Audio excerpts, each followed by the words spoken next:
Next disease, that is goiter. Yes, of course it is a disease of your thyroid gland. Yes, this goiter, it means what? It is a condition in which there is, or the thyroid gland, it become enlarged. That is enlargement of thyroid gland. It is called as goiter. I am repeating here, this goiter, it is a disease of your thyroid glands. So what is mean by goiter? Goiter, it is a condition in which there is enlargement of your thyroid gland. In most cases, it is characterized or categorized as a simple goiter that do not involve any inflammation or any detriment to thyroid function, or produce no any symptoms often, or no have any obvious cause. I am repeating, in most cases the goiter is categorized as a simple goiters because that do not involve any inflammation or any detriment or to thyroid function, or does not producing any symptoms, or the no any obvious cause. Therefore it is called as simple goiter. Some people experience small amount of swelling. Yes, in some persons having issues, small amount of swelling, or others can have considerable swelling that constrict the trachea and causes breathing problem. Yes, due to this swelling, what will happen? It causes constriction, or the constriction of trachea, and due to this constriction of trachea, what will happen? There is, or it causes problem in breathing. Here we can see the goiter, there is swelling. Yes, this is the goiter. Yes, what is goiter? It is simply what? There is enlargement of your thyroid gland, and due to this, or the in most cases, it is categorized as a simple goiter because it does not involve any inflammation or any thyroid dysfunctioning, or does not shows any symptoms, or does not, or it has no obvious cause. But some people shows or experience having small amount of swelling. This, but others can have considerable swelling, and due to this, it causes constrict the trachea, and due to this constriction of trachea, there is problem in breathing, or it causes, due to the constriction of trachea, it causes breathing problem.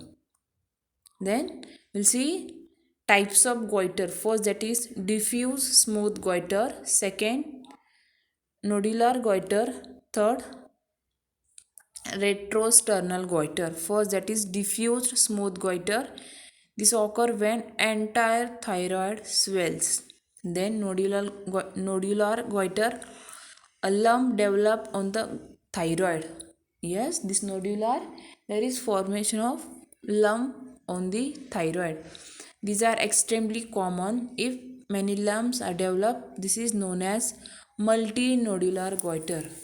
Yes, if there is formation of many lumps, then it is called as multinodular goiter. Then next, retrosternal goiter.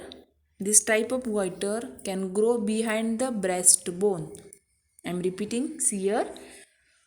This retrosternal goiter, this type of goiter can grow behind the breastbone.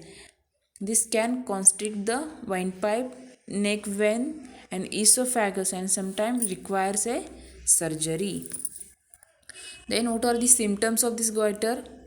The, the degree of swelling and the severity of symptoms produced by the goiter, which is depend upon the individual.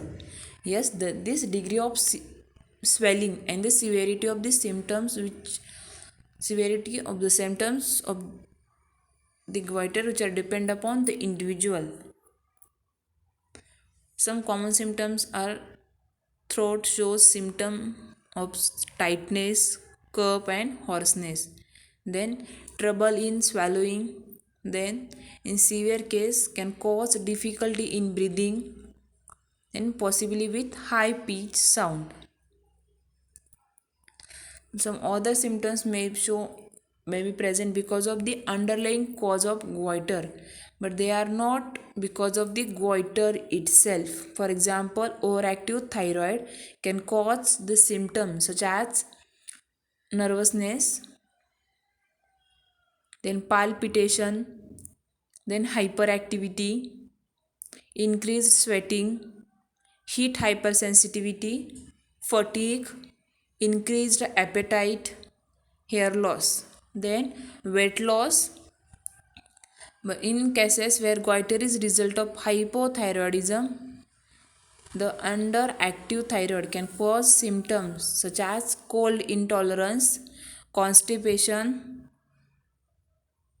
forgetfulness, personality changes, hair loss, and weight gain. I am repeating the symptoms. First, that is throat shows symptoms of tightness, cough, and hoarseness. Then, trouble in swallowing.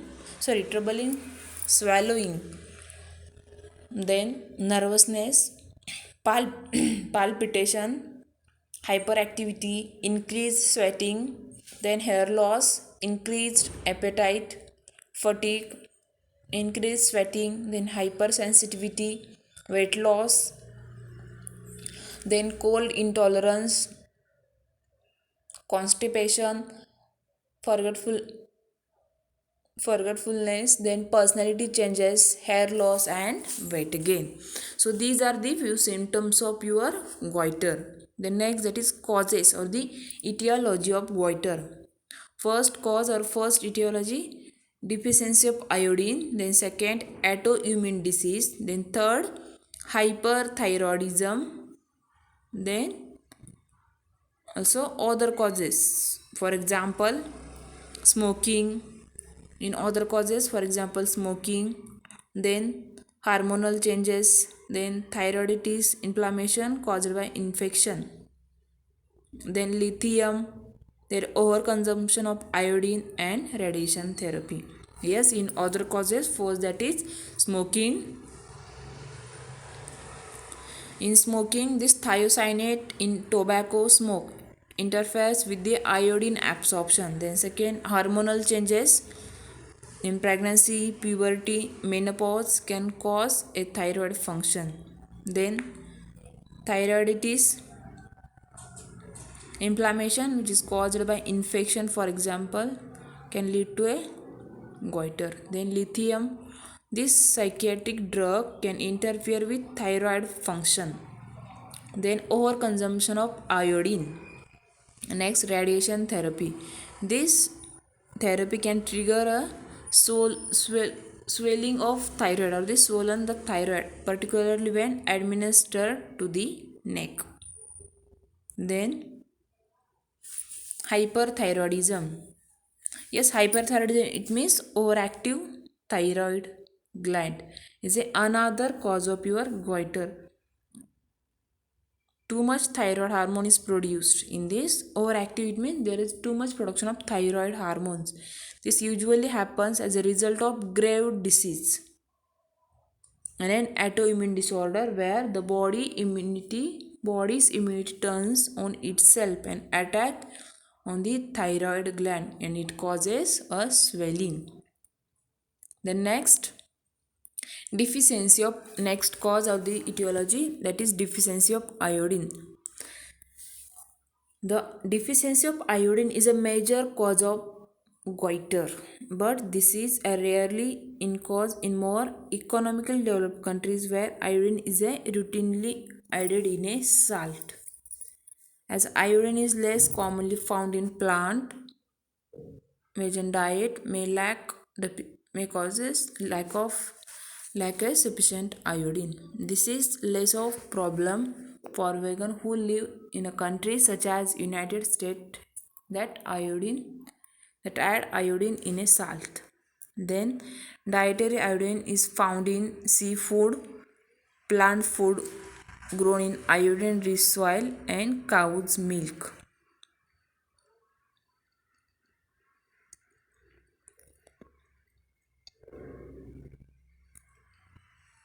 In some part of the world, the prevalence of goiter can be high as the 80%, such as the remote mountainous region of the Southeast Asia, Latin America and Central Africa.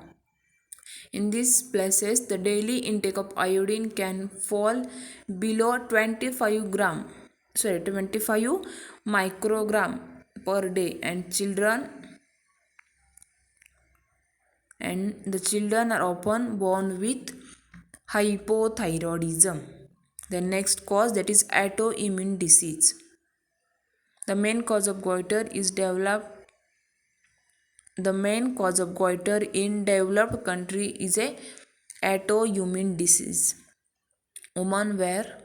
Women over the age of 40 are greater the risk of goiter, as are people with family history of the condition. The hypothyroidism result in underactive thyroid gland, and this causes a goiter, and because of this gland produce too little thyroid hormone, it is stimulated to produce more, leading to the swelling. I am repeating, this hypothyroidism is result of what?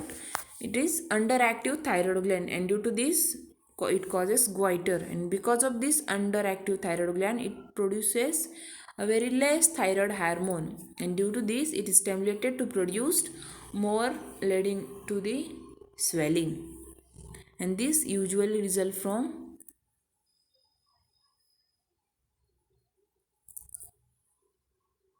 Hashimoto's thyroiditis. It means it is a condition in which body's immune system attacks its own tissue and cause inflammation of thyroid gland. So this is all about the goiter.